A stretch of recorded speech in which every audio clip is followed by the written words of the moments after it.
Tour ఏ విధంగా ఉండబోతుంది అనేది మనం కూడా చూడాలి. ఇంకా అదేవిధంగా విజయం ముందే ఏఎన్ఎన్ సర్వే సంచలనం అయితే సృష్టించింది. విజయ్ తన అప్రత్యాశ విజయంతో ముందుకు దూసుకుపోతాడని ఏఎన్ఎన్ గతంలో చెప్పుంది, ఆల్రెడీ దాన్ని ప్రచురించారు.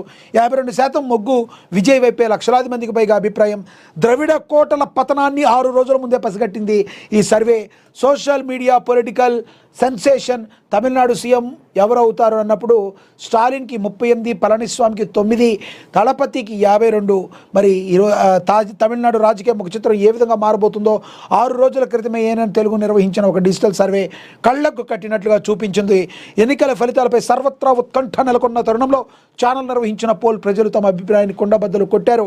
మే 4న వెలువడిన ఫలితాలు ఆనాడు ఏఎన్ఎన్ ఛానల్ నిర్వహించిన సర్వే అంచనాలకు ఏమాత్రం తీసిపోకుండా ఉండటం గమనార్హం. దళపతి విజయ్ రాజకీయ అరంగేట్రం కేవలం ఒక అలా కాదని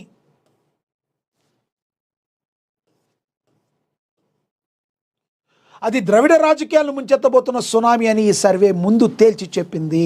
ఇక విజయ్ వైపే 52% మొగ్గు, తిరుగులేని ఆధిక్యం. తమిళనాడు సీఎం ఎవరవుతారు అంటూ ఏఎన్ఎన్ ఛానల్ వేసిన ప్రశ్నకు ప్రజల నుంచి అనూహ్యమైన స్పందన లభించింది. ఏకంగా 52% మంది తమ ఓటు దళపతి విజయ్కే వేశారు, స్పష్టం చేశారు. అంటే సగానికి పైగా ప్రజలు విజయ్ నాయకత్వాన్ని బలంగా కోరుకుంటున్నారు. ఈ ఫలితం వెల్లడించారు. కుదేలైన స్టాలిన్ గ్రాఫ్, తగ్గిన అన్న డిఎంకే ప్రభావం, మార్పు కోరుతున్న యువత, మహిళా ఓటర్లు, ముందు ఊహించిన విజయం దుందుబి. ఇక 1,00,000 మంది ఓటర్ల సాక్షిగా ఖచ్చితమైన విశ్లేషణ ఇచ్చారు. కాబట్టి ఏఎన్ఎన్ సర్వే దీన్ని ముందే ఊహించి చెప్పింది అని చెప్పి సగర్వంగా చెప్పడం కూడా జరిగిందని కూడా ప్రచురించారు. ఇక తదుపరి చూసుకుంటే మే 9న బెంగాల్ బీజేపీ సర్కార్, చాణక్యుడు అమిత్ షాకే సీఎం ఎంపిక బాధ్యత. సువేందుకే అధికారికంగా ఛాన్స్ ఉండే అవకాశం ఉంది. పశ్చిమ బెంగాల్ అసెంబ్లీ ఎన్నికల్లో సాధించిన అఖండ విజయంతో నూతన ప్రభుత్వ ఏర్పాటుకు కమలదళం ముహూర్తం ఖరారు చేస్తుంది.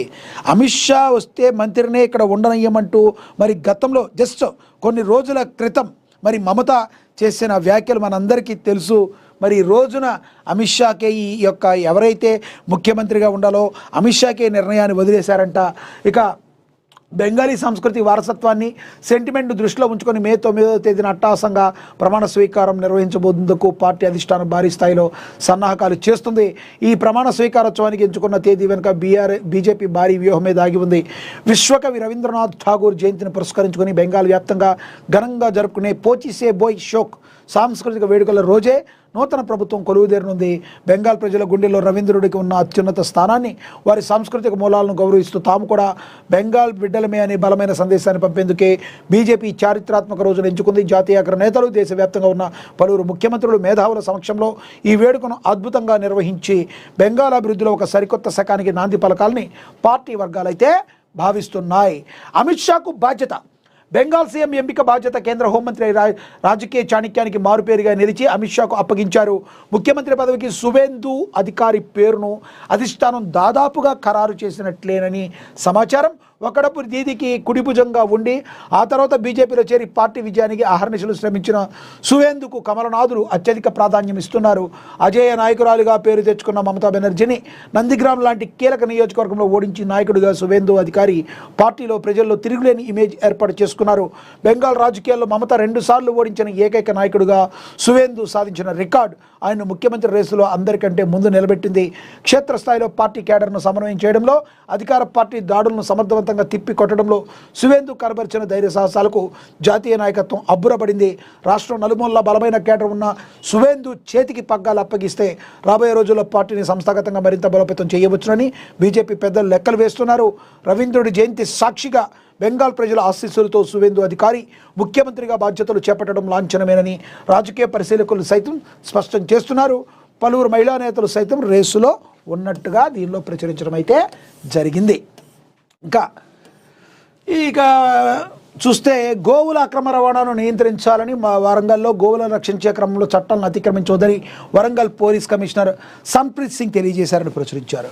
ఇక నన్ను గెలిపించిన డివిజన్ ప్రజల రుణం తీర్చుకోలేనిదని చెప్పి వరంగల్లో డివిజన్ అభివృద్ధిలో అందరి సహకారం మరువలేనిదని 24 కోట్ల నిధులతో డివిజన్ అభివృద్ధి చేస్తామని 28వ డివిజన్ కార్పొరేటర్ గందె కల్పన నవీన్ అయితే తెలియజేశారు.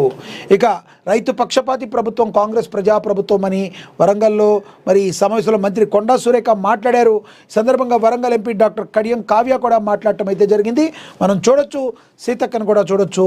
మరి రాష్ట్రంలో రైతుల అభివృద్ధి సంక్షేమానికి కాంగ్రెస్ ప్రభుత్వం కృషి చేస్తుందని, తమ రైతు పక్షపాతి ప్రభుత్వం అని, అన్నదాతకు అండగా నిలిచే ప్రభుత్వం అని రాష్ట్ర రెవెన్యూ, గృహ నిర్మాణ, సమాచార పౌర సంబంధాల శాఖ మంత్రి, ఉమ్మడి వరంగల్ జిల్లా ఇన్ఛార్జ్ మంత్రి పొంగులేటి శ్రీనివాసరెడ్డి కూడా తెలియజేయడం అయితే జరిగింది. మరి మేము రైతు పక్షపాతి ప్రభుత్వం అని మంత్రులందరూ కూడా మరి చెప్పడం మనందరికీ తెలుసు. ఇక డీజీపీని కలిశారు మా వరంగల్లో ఎమ్మెల్సీ బసవరాజు సారయ్య. దాని గురించి కూడా ఒక ఇమేజ్ చేశారు. ఇక్కడ బోరగంపాడు PACS పాత పాలకవర్గం కొనసాగింపు, మరి చైర్మన్గా బిక్కసాని శ్రీనివాసరావును కొనసాగించాలని ప్రభుత్వ ఆదేశాలు కూడా మరి ఉన్నాయని కూడా ప్రచురించారు. ఇక లబ్ధిదారులకు జాప్యం లేకుండా రుణాలను అందించాలని వరంగల్లో హనుమకొండ జిల్లా కలెక్టర్ షాహిద్ బాస్పై తెలిపారు. బ్యాంకర్లతో జిల్లా స్థాయి సమీక్ష కమిటీ ఏర్పాటు చేశారు. మరి LRC DCC సమావేశం అయితే జరిగింది. ఇక తెలంగాణ యువత గమనంలో తమిళనాడు తీర్పు తెలంగాణ యువత గమనంలోకి వేగంగా వస్తుంది. మన యువత మధ్యలో అక్కడ తీర్పు గట్టిగా ముద్ర వేస్తుంది. ప్రలోభ కాలుష్యం లేకుండా స్వచ్ఛందంగా నిజాయితీగా విజయ్ టీవీకేను అధికార పీఠం మీద కూర్చోబెట్టేదాకా తన భుజాన మోసిన తమిళ యువత గొప్ప పాత్ర తెలంగాణ యువత మస్తిష్కంలో రిజిస్టర్ అవుతుంది అని కూడా చెప్పారు.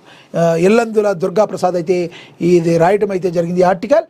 ఇక యుద్ధాలు ప్రాంతీయమే, పర్యావరణ విధ్వంసము ప్రపంచానికి అని కూడా మరి ఒక ఆర్టికల్ కూడా రాయడం జరిగింది. ఇక విద్యారంగంలో సరికొత్త విప్లవం, బీసీ గురుకులాలు ట్రెండ్ సెట్టర్, కొలువులు కార్ఖానాలు, సీఎం రేవంత్ రెడ్డి సంస్కరణలతో సూపర్ హిట్, కార్పొరేట్ ధీటుగా క్యాంపస్ ప్లేస్మెంట్లు అని కూడా మరి దీనిలో ప్రచురించారు.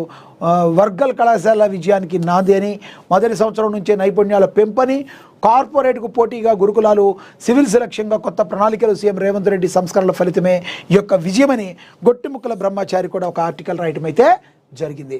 సింగరేణి యాజమాన్యానికి AITC హెచ్చరిక, కార్మికుల సమస్యలు వెంటనే పరిష్కరించాలి, లేని పక్షంలో అన్ని సంఘాలతో కలిసి ఉద్యమం చేస్తామని కూడా హెచ్చరికలు అయితే జారీ చేశారు. సామాజిక సేవకుడు ఉపేందర్కు సన్మానం, మరి మణుగూరులో సేవా కార్యక్రమాలు అందరికీ ఆదర్శమని కూడా ప్రచురించడం జరిగింది. ఇక నేలకొండపల్లిలో సొసైటీ అధ్యక్షుడిగా బాలాజీ బాధ్యతల స్వీకరణ చేపట్టారని, నిరంతర విద్యుత్ సరఫరా కోసం కాంగ్రెస్ విఫలమైందని మరి భద్రాద్రి కొత్తగూడెం జిల్లాలో BRS పార్టీ నాయకులు విమర్శించారు. విద్యుత్ సబ్స్టేషన్ ముందు నిరసన చేశారు, అది కూడా ఇందులో ప్రచురించడం జరిగింది. ఇక మణుగూరులో TBJKS చొరవతో కార్మికులకు గ్యాస్ సరఫరా, మరి HP సేల్స్ అధికారి పవన్కు నాగెల్లి కృతజ్ఞతలు కూడా తెలియజేశారు. ఇక భద్రాద్రి కొత్తగూడెంలో మరి ఇంటర్ 10వ తరగతి ఫెయిల్ అయిన విద్యార్థులకు ప్రత్యేక సప్లిమెంటరీ క్యాంపులు కూడా నిర్వహిస్తున్నట్లుగా కూడా ప్రచురించడం అయితే జరిగింది. నేలకొండపల్లిలో ఘనంగా రాయుల పుట్టినరోజు వేడుకలు చేశారు. రాజకీయ లబ్ధి కోసమే మహిళా బిల్లుపై రాద్ధాంతమని ఎమ్మెల్సీ మల్లా కొమరయ్య కూడా తెలియజేశారని కూడా ప్రచురించారు. ఇక ప్రాణహిత చేవేళ్ల జాతీయ హోదా కల్పించాలని ప్రధాని మోడీకి డిప్యూటీ సీఎం మల్లుబట్టి విక్రమార్క విజ్ఞప్తి చేశారు. రాష్ట్ర ప్రభుత్వం సేకరించిన ధాన్యాన్ని కేంద్రం తీసుకోవాలని, వ్యర్థాలను కాల్చకుండా బయోగ్యాస్ ప్లాంట్కు సరఫరా చేసి రైతులకు అదనపు ఆదాయం పొందాలని, ఆధునిక సాగు పద్ధతులను అవలంబించడం ద్వారానే వ్యవసాయం పండుగలా మారుతుంది. గంభీరావుపేటలో కంప్యూటర్ బయోగ్యాస్ ప్లాంట్ నిర్మాణానికి డిప్యూటీ సీఎం, మంత్రులు, ఎమ్మెల్యే సమక్షంలో శంకుస్థాపన చేయడం అయితే జరిగిందని కూడా ప్రచురించారు. ఇక బోర్గంపాడు గ్రామంలో ఉపాధి హామీ పనులపై అవగాహన సమావేశం నిర్వహించారు. మరి సర్పంచ్ మందా నాగరాజు ఆధ్వర్యంలో మేట్లతో చర్చ కూడా జరిగిందని కూడా మరి ప్రచురించడం అయితే జరిగింది. ప్రధానమంత్రి నరేంద్ర మోడీ బహిరంగ సభను విజయవంతం చేయాలని మరి రాజేంద్ర నగర్లో తోకల శ్రీనివాసరెడ్డి పిలుపునిచ్చారు. దాని గురించి కూడా ప్రచురించారు. ఆలేరులో BRS రాస్తారోకో చేస్తుంది. యాదాద్రి భువనగిరి జిల్లా ఆలేరు పట్టణంలో మంగళవారం BRS నాయకులు, కార్యకర్తలు బీర్ల ఐలయ్య, హరీష్ రావుపై చేసిన వ్యాఖ్యలకు వ్యతిరేకంగా రాస్తారోకో చేశారు.